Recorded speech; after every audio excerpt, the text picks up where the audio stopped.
Hello and welcome in GS vision. मैं हूं अरविंदर सिंह।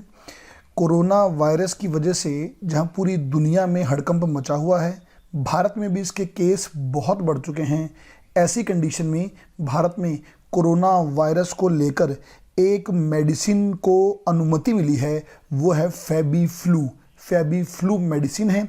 देखिए, फेबीफ्लू जो है ये आपको मेडिकल स्टोर और हॉस्पिटल्स में ये मेडिसिन फेबीफ्लू नाम से मिलेगी, लेकिन इसका जो वास्तविक नाम है वो है फेविपिराविर। फेविपिराविर जो इसका रियल नेम है वो फेविपिराविर है, लेकिन आपको जो हॉस्पिटल से मिलेगी ये फेबीफ्लू नाम से आपको मेडिसिन मिल जाएगी। इस मेडिसिन को जो बनाने का काम है वो ग्लेनमार्क कंपनी, जो फार्मास्यूटिकल कंपनी है, इसने किया है।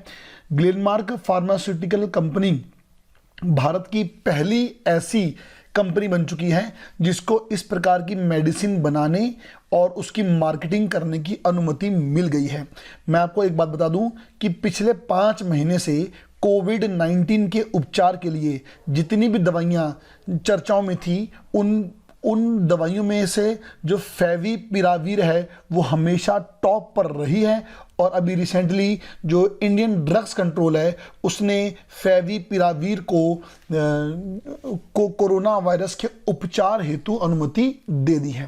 मैं आपको एक बात पहले और क्लियर कर दूं कि जो फेविपिराविर मेडिसिन है आपकी, इसको कोविड-19 के उपचार में यूज करेंगे, ना कि ये वैक्सीन है। उपचार मतलब ट्रीटमेंट, आप इसको ट्रीटमेंट में यूज कर सकते हैं। मैं आपको कुछ और बातें बता दूं इस मेडिसिन के बारे में कि पहली बात तो यह है कि हॉस्पिटल और मेडिकल स्टोर में फेबीफ्लू नाम से आपको मेडिसिन मिलेगी। एक पैकेट में 34 टैबलेट हैं जिनकी कॉस्ट 3500 रुपये है, और सिंगल जो टैबलेट है उसकी कॉस्ट 103 रुपये है। द मोस्ट इंपॉर्टेंट बात ध्यान रखिए, 103 रुपये की एक टैबलेट होगी, 34 टैबलेट का पैकेट है, 3500 रुपये का ये आपका पैकेट होगा। उसके अलावा फिर इन्होंने एक और बात और बोली है कि will be available across India within a week through hospital as well as the chemist. मतलब कि आपको ये या तो हॉस्पिटल से लेनी पड़ेगी या केमिस्ट से लेनी पड़ेगी नेक्स्ट वीक, यानी कि एक हफ्ते के अंदर अंदर ये मेडिसिन पूरे भारत में हर हॉस्पिटल में उपलब्ध हो जाएगी। इसके बाद इस मेडिसिन के बारे में और बताऊं तो वास्तव में ये मेडिसिन जो थी ये पहले जापान में 2014 में ही आ चुकी थी। 2014 में जापान में आ चुकी थी, जहां इसको एविगेन कहते हैं या एबिगन भी कहते हैं, एविगेन या एबिगन। तो मुख्यतः 2014 में जापान में आई है, अब इसे भारत में भी अनुमति मिल चुकी है। एक और सवाल आपसे पूछ लेगा कि इस मेडिसिन का जो जेनेटिक नेम है वो जेनेटिक नेम क्या है। तो इस मेडिसिन का जो जेनेटिक नेम है वो है एविफेवियर इसका जेनेटिक नेम है। पहले जापान में आई, उसके बाद अब ये भारत में आ चुकी है। ध्यान रखिए, इस मेडिसिन को लेने से पहले कुछ गाइडलाइंस भी हैं। पहली बात, ये मेडिसिन कोविड-19 के हल्के लक्षणों पर ही काम करेगी। हल्के लक्षण मतलब माइल्ड टू मॉडरेट। जो वेंटिलेटर पर हैं उनके लिए कारगर साबित नहीं है। जिनमें हल्के लक्षण हैं, जैसे अधिकांश भारतीयों में हल्के लक्षण हैं, आपने सुना भी होगा कि अनेक भारतीयों के चेकअप हुए तो उनको कोविड-19 निकला, जबकि उनको बिल्कुल भी ऐसा फील नहीं होता था। तो अगर ऐसे लक्षण हैं तो आप इस मेडिसिन को ले सकते हैं, इससे आपको उपचार मिलेगा। मैं बार बार बोल रहा हूं, उपचार के लिए है। उपचार यानी कि वैक्सीन नहीं है, ये मेडिसिन उपचार के लिए है। दूसरी एक और बात जो है कि इस मेडिसिन की एक और बात भी है कि मेडिसिन आप जब आपको डॉक्टर बोलेगा तभी आप ले सकते हैं। मतलब डॉक्टर की स्लिप जब कटेगी तो डॉक्टर लिख के देंगे और तभी आप इस मेडिसिन को ले पाएंगे। मतलब विदाउट डॉक्टर कंसल्ट आप इस मेडिसिन को नहीं ले सकते। और दूसरी एक और बात बोल गई है कि अगर डॉक्टर किसी पेशेंट को लिखेगा इस मेडिसिन के लिए तो डॉक्टर पहले उस पेशेंट से रिटन फॉर्म में लेगा कि हम आपको ये मेडिसिन दे रहे हैं, आपको कोई दिक्कत तो नहीं है। मैं आपको एक बात और बता दूं कि इस मेडिसिन का जो सक्सेस ट्रायल है वो चाइना और जापान में हो चुका है। चीन और जापान में 88% इसका रिजल्ट जो है वो पॉजिटिव रहा है। 88% जापान में पॉजिटिव रहा है। चाइना ने भी इस बात को माना कि पॉजिटिव है।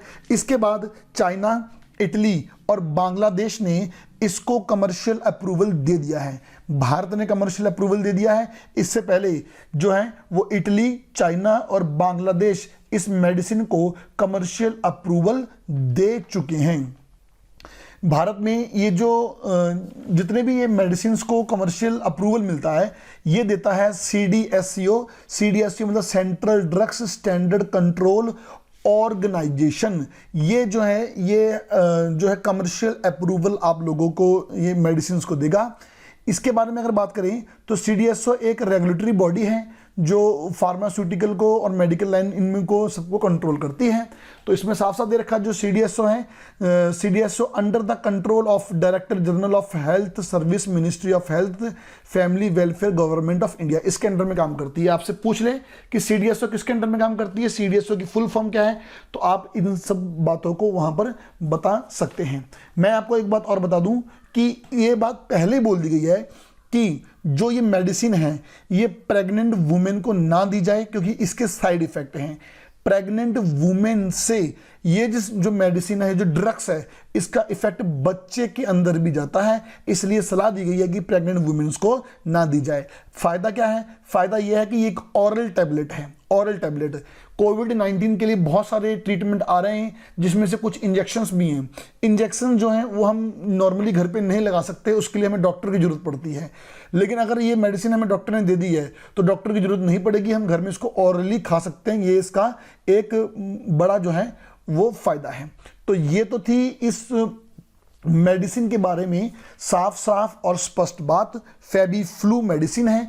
आपको सोशल मीडिया पे क्या जानने को मिलता है, कौन बड़ी बड़ी बात बोलते हैं, आप उस पर क्या ध्यान देते हैं, ये आप पे निर्भर करता है। ये इसके बारे में जानकारी थी, that is a more than sufficient. इस लेक्चर की PDF आप लोगों को मेरे टेलीग्राम चैनल पर मिल जाएंगी।